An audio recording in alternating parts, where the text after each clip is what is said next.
నమస్తే, welcome to our channel. ప్రస్తుతం మనతో జ్యోతిష్య వాస్తు నిపుణులు ప్రవీణ్ కుమార్ శర్మ గారు ఉన్నారు. వారితో మాట్లాడదాం. నమస్తే అండి. నమస్తే అండి. అయితే గురుగారు, పెళ్ళయి పిల్లలు పుట్టలేని వాళ్ళది ఒక సమస్య. కానీ పిల్లలు పుట్టిన తర్వాత వాళ్ళు అంగవైకల్యంతో కొంతమంది పుడతారు, బుద్ధి మాందల్యంతో కొంతమంది పుడతారు. వాళ్లతో పాపం వీళ్ళు చాలా సమస్యలు, అంటే బిడ్డ ఉంది అని పేరు కానీ చాలా సమస్యలు, మానసికంగా చాలా సమస్యలు ఎదుర్కోవాల్సి వస్తుంది తల్లిదండ్రులు.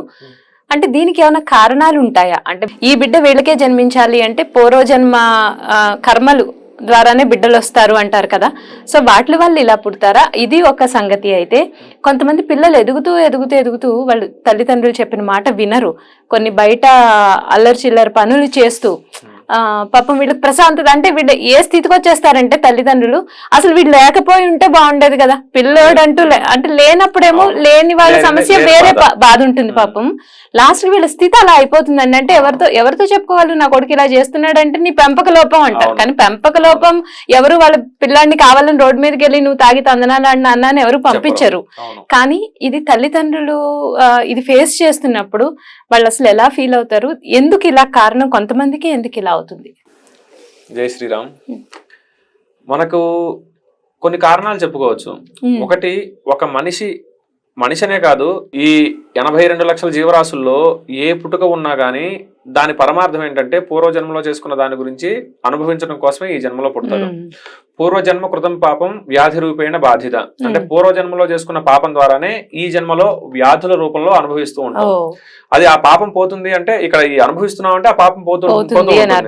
అయిపోతున్న తర్వాత అప్పుడు ఎప్పుడైతే ఆ చేసుకున్న పాపం నివృత్తి పోతుందో అప్పుడు మనం సుఖాలు అనిపించడం మొదలు పెడతాం అనమాట. అలానే ఇప్పుడు దీని గురించి ఒక చిన్న కథ చెప్పుకుందాం. పూర్వం విష్ణుమూర్తి దర్శనం కోసం సనక సనందాదులు దర్శనం కోసం వెళ్తారు. వెళ్తే ఇక్కడ జయ విజయులు ద్వారపాలకులు ఇద్దరు లోపలికి వెళ్ళడానికి అంగీకరించారు అనమాట. వీళ్ళిద్దరు కూడా ఆ ఋషుల్ని, స్వామివారు ఏకాంతంగా ఉన్నారు, ఇప్పుడు ఆయన్ని దర్శించుకోవడానికి కుదరదు అని చెబుతారు. వీళ్ళు ఇదే సమయంలో ఋషులకి సమయం ఏముండదు, మేము కలుస్తాము అని చెప్పేసి వాళ్ళతో వాదన దిగుతారు. వీళ్ళిద్దరు జయ విజయులు ఇద్దరు గర్వంతో ఉంటారు, అహంకారంతో ఉంటారు. స్వామివారి దగ్గర మేము పనిచేస్తున్నాము, స్వామివారి దగ్గరే ఉంటున్నాము, ఆయన పాదాల దగ్గరే ఉంటున్నాము, మాకున్న అదృష్టం ఎవరికి లేదు, అట్లనే మమ్మల్ని మాతో అంటారు అని చెప్పేసి వీళ్ళని వెళ్ళనివ్వరు అనమాట. ఈ ఋషులు ఏం చేస్తారు, వాళ్ళిద్దరిని శపించేస్తారు. మీరు ఏ అహంకారంతో అయితే, ఏ గర్వంతో అయితే మీరు విష్ణుమూర్తి దగ్గర ఉన్నానని చెప్పి అనుకుంటున్నారో మీరు విష్ణుమూర్తికి దూరం అయిపోతారు అని చెప్పి శపించేస్తారు. లోపలికి వెళ్ళిపోతారు. వెళ్ళిపోయి విష్ణుమూర్తిని దర్శనం చేసుకుంటారు. చేసుకున్న తర్వాత అప్పుడు విష్ణుమూర్తి దగ్గర ఈ జేవిజీలు ఇద్దరు మొరబెట్టుకుంటారు అనమాట. స్వామి ఇలా ఋషులు మమ్మల్ని శపించారు అని. ఋషి శాపానికి తిరుగులేదు, మనం చేసేది ఏం లేదు. కాకపోతే దాంతో కొంత ఉపశమనం కలిగించవచ్చు. దేవతల్ని వీళ్ళు ఋషులు కొన్ని వేల సంవత్సరాలు జపం తపస్సు చేస్తారు. ఆ తపస్సు ద్వారా అద్భుతమైన శక్తిని పొందుతారు దేవతల ద్వారా. అదే దేవతలను కూడా శపించగల శక్తి ఉంటుంది. భృగు మహర్షి ఉన్నాడు, బ్రహ్మకి శపించాడు నీకు భూలోకంలో పూజ ఉండవని, శివుడిని శపించాడు నీకు మనుష్య రూపంలో లింగ రూపంలోనే పూజ ఉండదు, మనుష్య రూపంలో ఉండదని, విష్ణుమూర్తిని కాలుతుంది అన్నాడు. అది ఏంటి, ఆ పవర్ అంతా తపస్సు ద్వారా వస్తుంది. అలాగే వీళ్ళు శపించారు కాబట్టి ఇంకా దానికి ఏం చేయడానికి ఉండదు. మీకు ఒక వరాన్ని ఇస్తున్నాను. ఒకటి, 7 జన్మలు నన్ను స్మరిస్తూ 7 జన్మల వరకు నాకు దూరంగా ఉంటారా, లేదా 3 జన్మలు నాకు విరోధిగా ఉంటూ మీరు దూరంగా ఉంటారా అని అడుగుతాడు అనమాట. దీంట్లో విజయుడు వచ్చేసి, స్వామి మేము 7 జన్మలు అంటే 7 జన్మలు మీకు ఎడబాటుగా ఉండలేము, కాబట్టి 3 జన్మలు మీకు విరోధిగా ఉంటాము అని చెప్పి చెబుతాడు అనమాట. చెప్తే సరే అని చెప్పి తదాస్తు అంటాడు. ఇక వీళ్ళందరూ వెళ్ళిపోతారు. తర్వాత వీళ్ళ జన్మ వచ్చేసరికి దితి కశ్యపుడు అనేవాడు మహర్షి, ఈ దితి ఆయన భార్య అనమాట.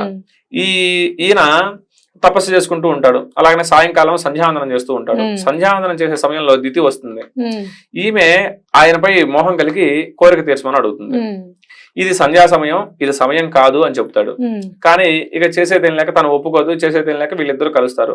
ఆ కలయిక వల్లనే హిరణ్యకశిపుడు హిరణ్యాక్షుడు పుడతాడు అనమాట. రాక్షసులు పుడతారు.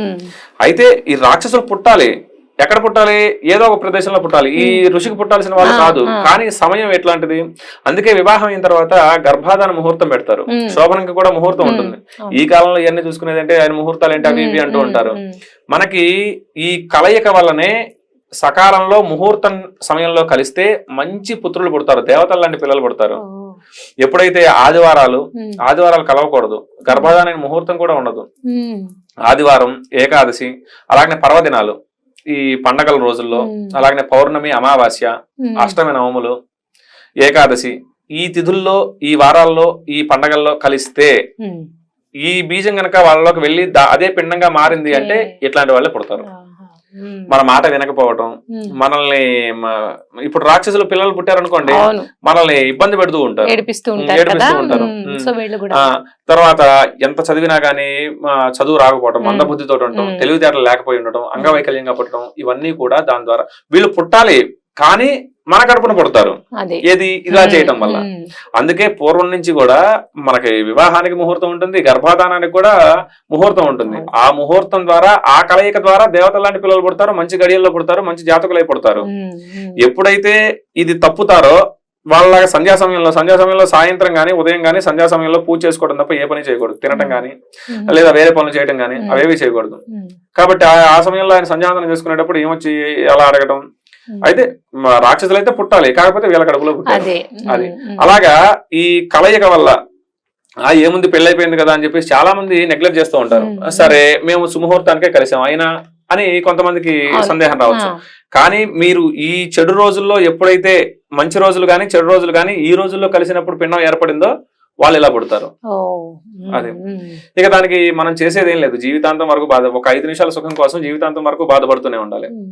అదే మంచి వర్చస్సు గల, మంచి ఆరోగ్యం గల, మంచి పౌష్టికంగా ఉండే పిల్లలు పుట్టాలి అంటే మనం ముహూర్తం చూసుకోవాలి. అలాగనే ముందు నుంచి జాగ్రత్తలు తీసుకోవాలి. పుట్టేవాడు ఎవడో ఎక్కడో పుట్టాల్సింది మన కడుపున పుడతాడు, మనం పాపం చేసుకోవటం వల్ల, అలాగనే ఈ కర్మలు చేయటం వల్ల. కాబట్టి ఈ కథ అంతా ఎందుకు చెప్పానంటే మనం చేసే పని ముందు నుంచే, మొదటి నుంచే, మొక్క నుంచే చేసుకుంటూ ఉంటే ఇటువంటి బాధలు ఉండదు. పోని మనం చేసుకున్న పూర్వజన్మ పాపం వల్ల ఆ పిల్లలు చేసుకున్న దాని వల్ల అలా పుట్టారు అనుకోండి, దానికి దక్షిణామూర్తి పూజ చేసుకోవటం చాలా విశేషం. దక్షిణామూర్తి స్తోత్రాన్ని పారాయణ చేసుకున్నా లేదా దక్షిణామూర్తికి పూజ చేసుకున్నా గానీ విశేషమైన ఫలితాలు పిల్లల ద్వారా పొందవచ్చు అన్నమాట. అంటే పిల్లల చేత చేయించాలండి, మనమే చేయొచ్చా? 90% పిల్లలతోటి చేయించాలి. పిల్లలకి కుదరకపోవటం ఉండదు.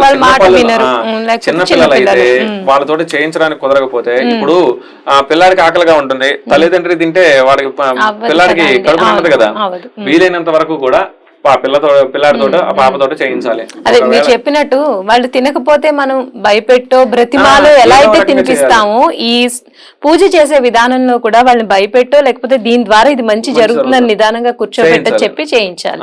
అలా చేయడం ద్వారా పుడతారు. అలాగే ఏం చేయాలి అనేది ఒక చక్కని పరిష్కారం చెప్పారండి. ధన్యవాదాలు గురుగారు. నమస్తే.